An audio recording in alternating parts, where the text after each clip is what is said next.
Do it.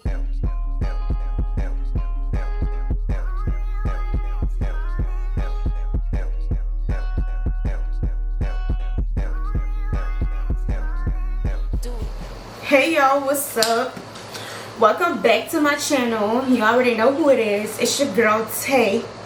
Yeah, today I have a different kind of video for you guys. We're gonna be talking about what happens basically when you get pregnant in the military. Like, what it's like being pregnant in the army. I don't know about other branches, but I'm gonna just tell y'all my experience with the army. So let's see, if you're in like a different branch, like the Navy, the Air Force, Space Force, the Coast Guard, whatever, like drop a comment down and let me know if we have similar experiences or if something's different, because I'm actually interested. Like, that's something I would love to know. But yeah, without further ado, let's get into this video. So first things first, don't mind that shelf back there. Like, I put my camera on it and my camera's not heavy and it just broke.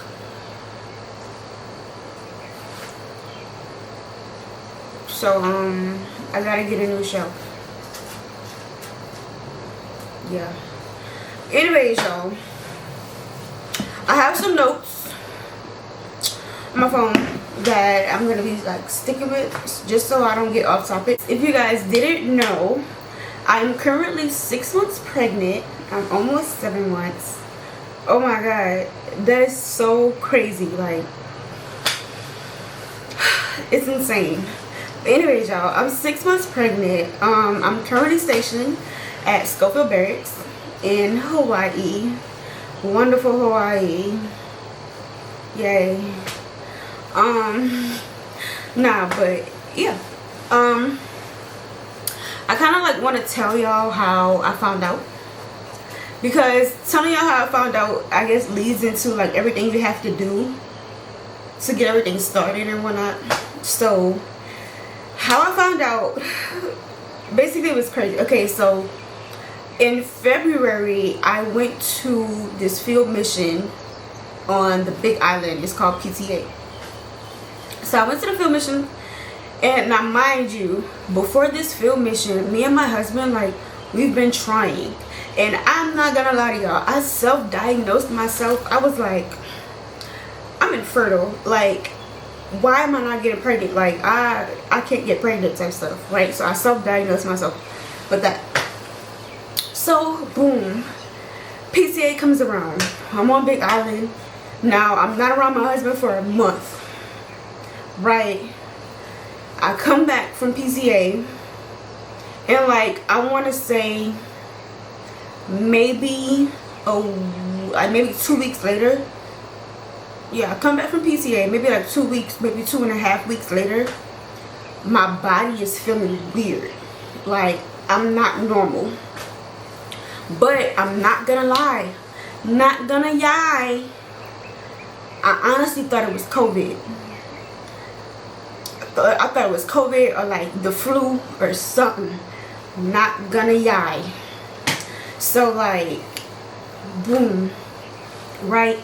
The night, alright, so it was one particular night, I'm feeling terrible. Like, I couldn't eat nothing. Like, my head was pounding, and I don't know what it was. I'm like, maybe I'm dehydrated. But like I said, now I'm thinking it's COVID.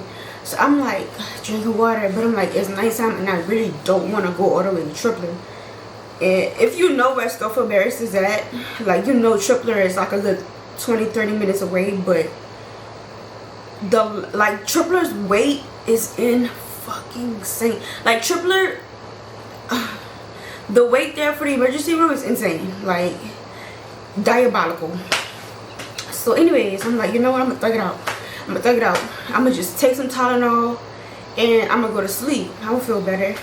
So boom, I get in the bed. Now when I'm in the bed, y'all, like, I am freezing.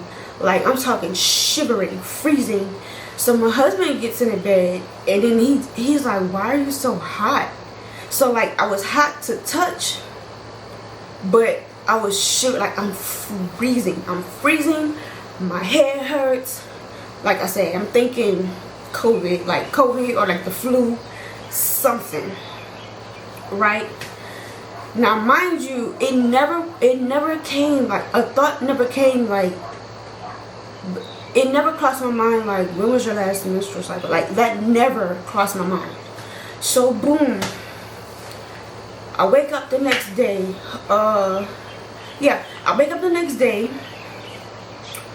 The first thing I do is like, all right, cause like I'm still feeling bad, right? I'm still feeling bad, but it's not as bad as last night. So I'm like, all right, I'm gonna go to the doctor. But before that, like, I'm just laying in my bed, right? So I hear my phone go off, and I use this app called Flow. So you know, if you use Flow, you know, like Flow tells you like, oh sis, your period's late, or oh sis, it's time to drink water, or you know, something like that. So yeah, like my phone's on this side of me. I'm laying in the bed. I'm just looking up at the ceiling, and I'm like, please, please, please, please, please. Like I'm praying to God. I'm like, please don't let me have COVID. Like, excuse me, like please. So I finally turn over, grab my phone. I look at my phone. Flo says, your period. I forgot how many days. Like your period is like, it's I think it's like 14, 17, something like that. However many days late. It's time to take a test. So I'm like, my period's late. Now mind you, like my period is never late. So when I seen it, I'm like, my period's late. I'm like, man, Flo, you tripping? Like I'm like, it's gonna come. Like I'm sick. That's why the best part about my period's not coming. So I dismiss it, right? Boom. I'll go use the restroom.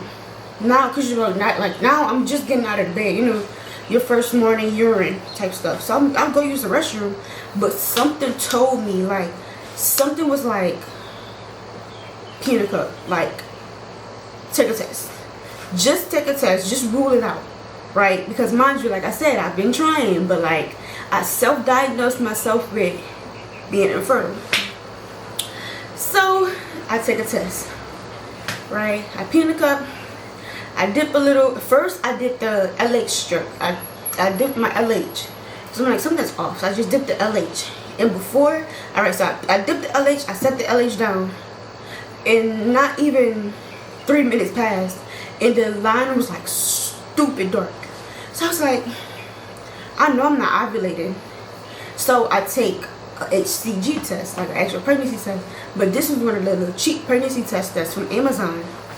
It's like a, I forgot the name of it, but if I'll insert a picture so you guys will know what I'm talking about. But it's a little cheap test.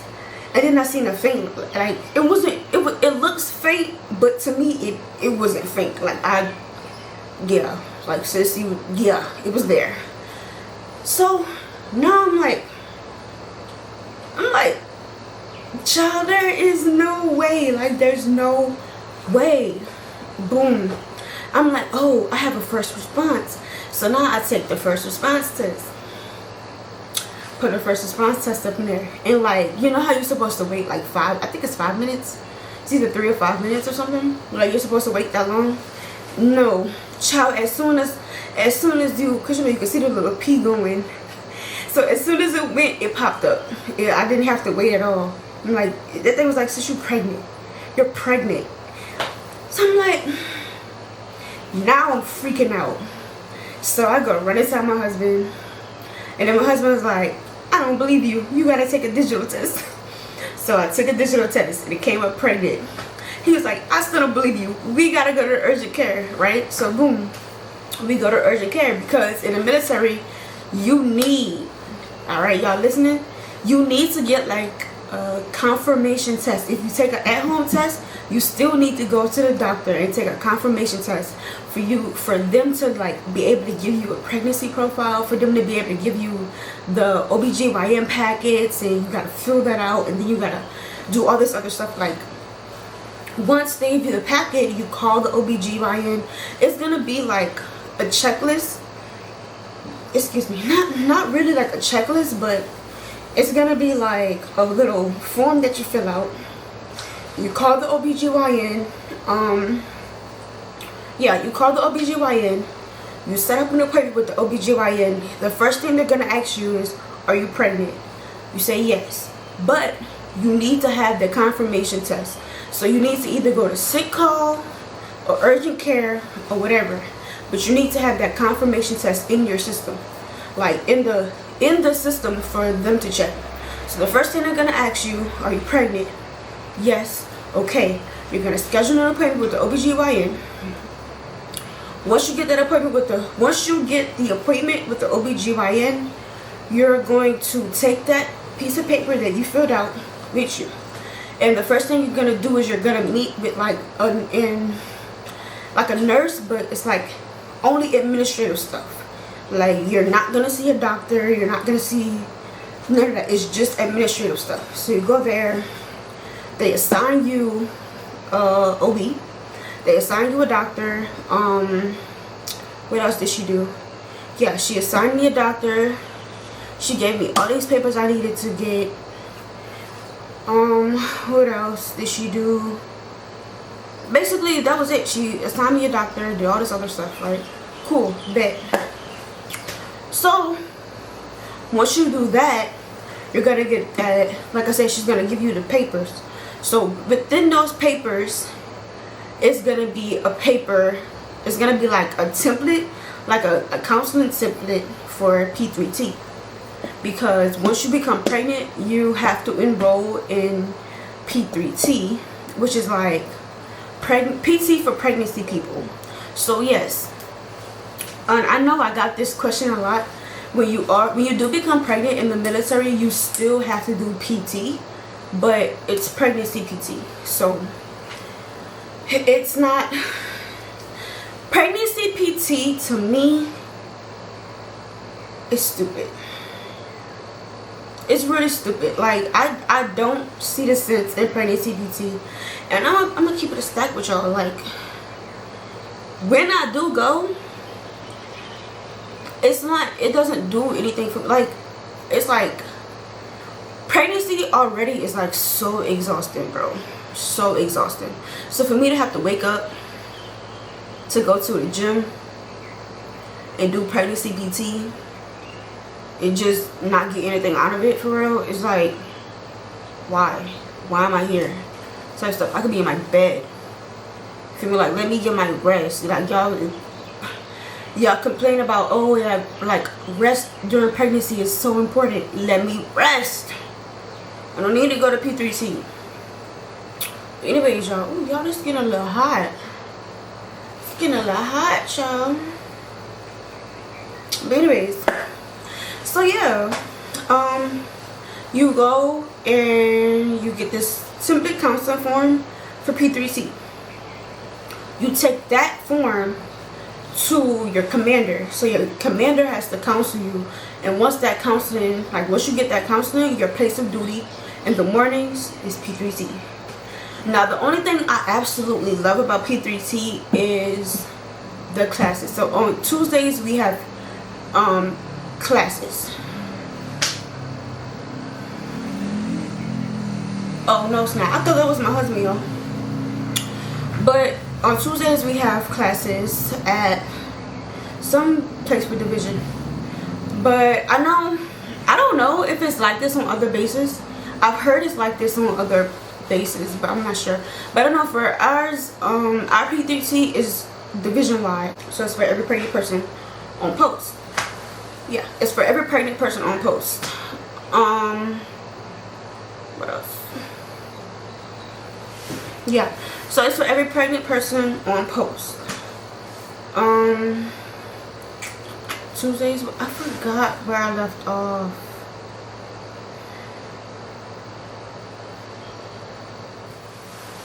Alright, y'all. So yeah, as I was saying, P3T is for every pregnant woman on post that's in the military.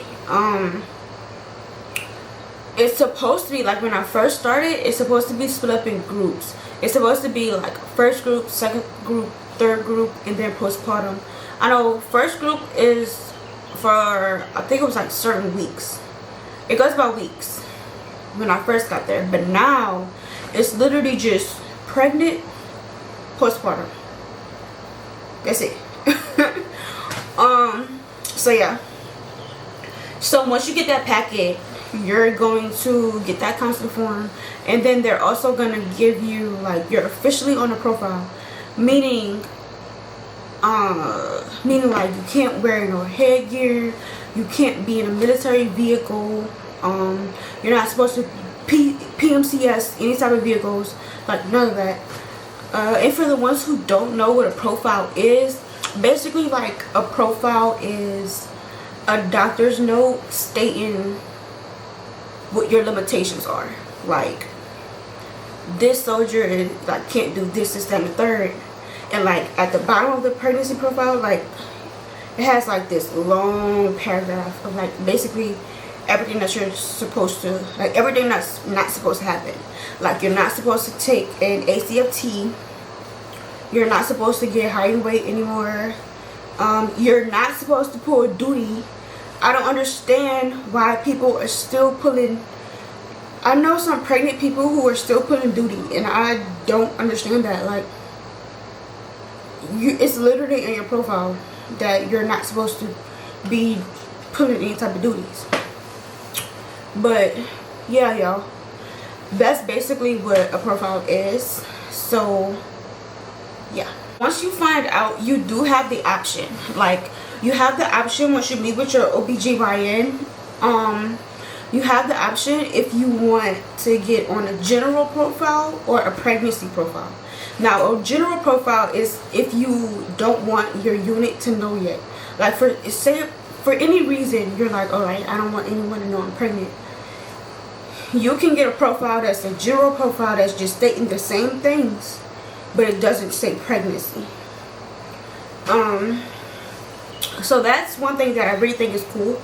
They let you have some type of discretion, because I know a lot of people, like, they don't want to let it, like, people know for real until they reach, like, a certain trimester or a certain amount of weeks. So I think that's pretty cool that you have that option. When you first find out you're pregnant, you're not gonna see your doctor as much as you would like. Like, it's not gonna happen. I know when I first found out I was pregnant, I probably seen the doctor maybe, like, I want to say, like, I think it was once a month. It might be like once every 6 weeks. It was either once every 4 weeks or once every 6 weeks. But yeah, I do believe it was once every 6 weeks.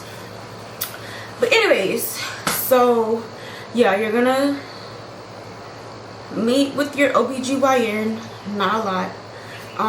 There's gonna be this test. It's called the NIPT, the NIPT test. It's basically like, they're going to basically test you. It's a blood test, so you're gonna do like regular labs. You're gonna draw blood, and they're gonna run it for, like, sickle cell, any other, like, genetic things that could be wrong with you.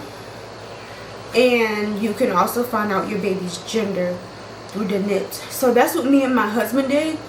That's how we found out that we're having a baby girl. I'm gonna have a mini-me, y'all. I'm gonna have a mini-me. But yeah, so that's how we found out that we're having a girl. So that normally happens, like, early on, like, first trimester type stuff. Like, I want to say I was, like, maybe 8 weeks when I found out I was having a girl, which is pretty cool. So yeah, that happened. And depending on, like,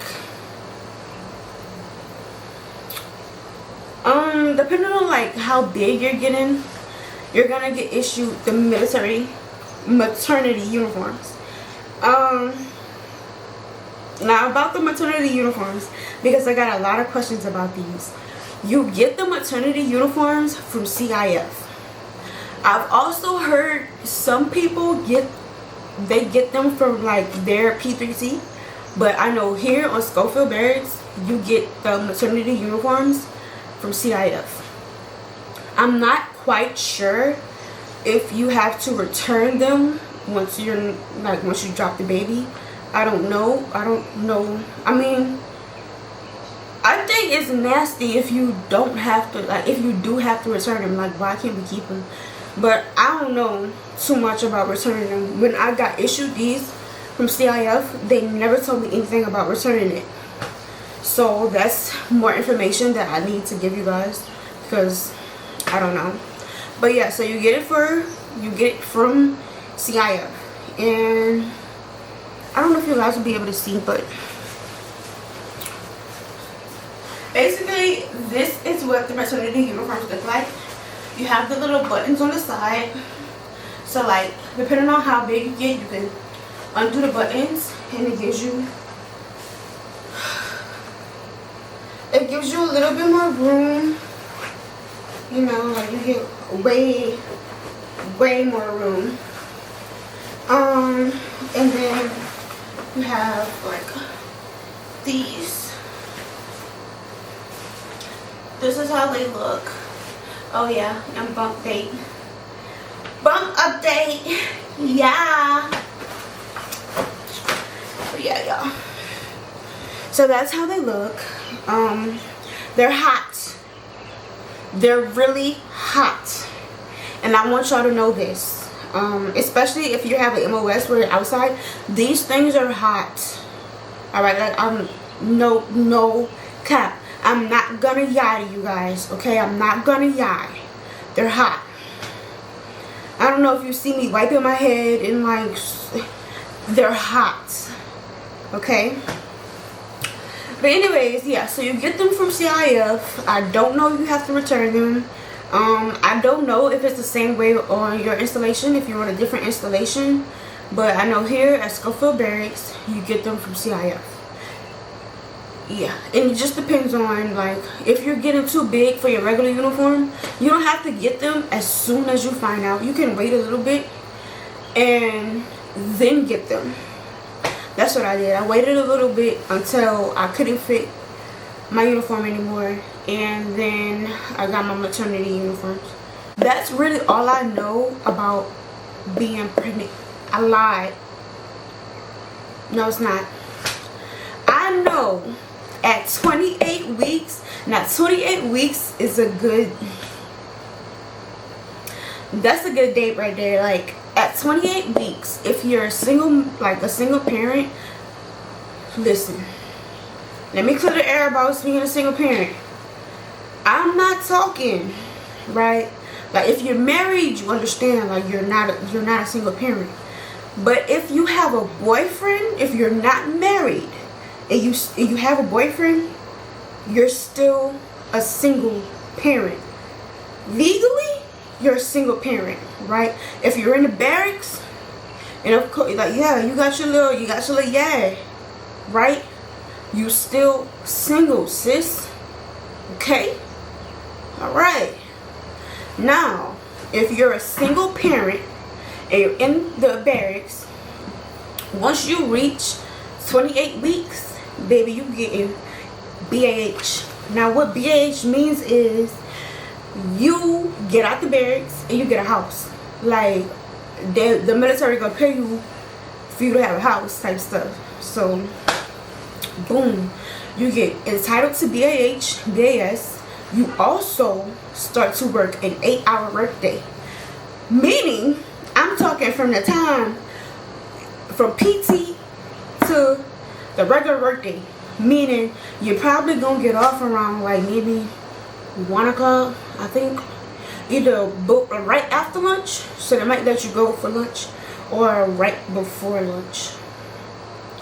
I know for me, I'm not 28. I turn 28 weeks next week. By the time you guys are going to see this, I'll turn 28 weeks next week. So, because tomorrow I reach 27. But, oh yeah, once I hit 28 weeks. But, yeah, once you hit 28 weeks, you only work 8 hours. But for me, and my unit, they be looking out, y'all. My unit let me go now at lunchtime. So I work from 09 until lunchtime, and then skirt type stuff, right? Cool.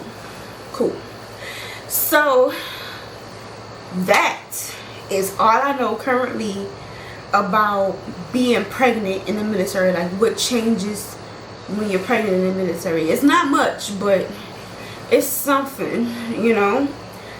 I do know though, once you have your baby, from the day you have your baby until a year out, you're labeled like you're non-deployable, meaning like you can't deploy, you can't go on fields, there's no, like I said before, you can't take no ACFT, you can't do height and weight, you can't do none of that for 1 year. And if they try to put you on duty, they have to give you a 3-week notice to put you on duty. Okay? They gotta give you a 3-week notice for them to be able to put you on duty for real. Now, we're gonna talk about, I know once you have the baby, you have from that day, I think you have 30 days to do a family care plan. And basically what a family care plan is, it's like, say something happens, especially if you're dual military. Like if you're dual military, like I am, me and my husband both are in the military, we will need a family care plan in case something happens where we both have to leave at the same time. So say like I get deployed and then like maybe like a month later he gets deployed. We need a family care plan in place for someone to be able to take care of our kid, right? So yeah, that's basically all the family care plan is. I think if you're a single parent, I'm not sure how it works for a single parent. I'm not sure how the whole family care plan thing works for a single parent. But I don't know, for dual military, like that's what needs to happen. And I know I know it's a short term and a long term version. I know short term is like, say if they tell you like, oh, you went to the field tomorrow, you need to have a family care plan in place so your kid's straight, you know. So that's that. And another thing that the military, well, yeah, that's available on post is, another thing that's available on post is childcare. But I heard like the wait list for childcare is freaking crazy. And childcare also depends on the person, and I think it goes by rank. I think it's from E1 to E4 you pay a certain amount, and then E5, like, you know, they pay a certain amount, and the officers pay. I'm not sure for real, because I'm still on the waiting list. I got on a waiting list when I was 4 months pregnant. I joined the waiting list because everyone is like, get on the waiting list for childcare, because the waiting list is crazy. And like when I did, alright, I'm sorry y'all if the angle looks a little different. I'm not recording on my phone because my battery died, my camera died, so I gotta charge that. But yeah, I was talking to y'all about childcare. The wait list for childcare is crazy long. So I mean, as soon as you could really, what do you call it, like register or something for childcare, please be sure to register for childcare. So yeah, that's really all I have. That's really all I have about being pregnant in the military. As I get further along, I'm gonna try to like keep y'all updated, or like make a part 2 to this, so because I want y'all to be like informed about everything type stuff. So yeah, once I get further along in my pregnancy, like maybe once I'm in like my 9th month, and like because I know a lot of people ask me, when do you stop working? I want to say you stop working after you have your baby. Like, yeah, I think it's after you have your baby, or it might be like a few weeks before your due date. I'm not sure. So I know that's another question that I want to inform you guys on. So yeah, that's all I have for right now. Excuse me. The next video I'm gonna post is gonna be like a second trimester recap, because it's my last week technically. Well, yeah, it's my last week in my second trimester, so I want to give you guys a little update.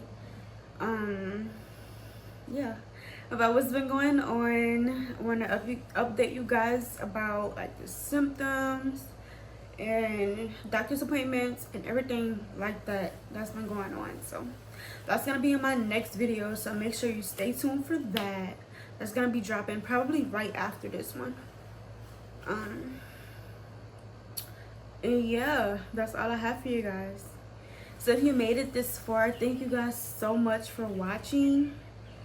You might as well just like, comment, and subscribe. Join the gang, you know, because I need y'all help. We're on a road. We're on a road to 1,000 subscribers.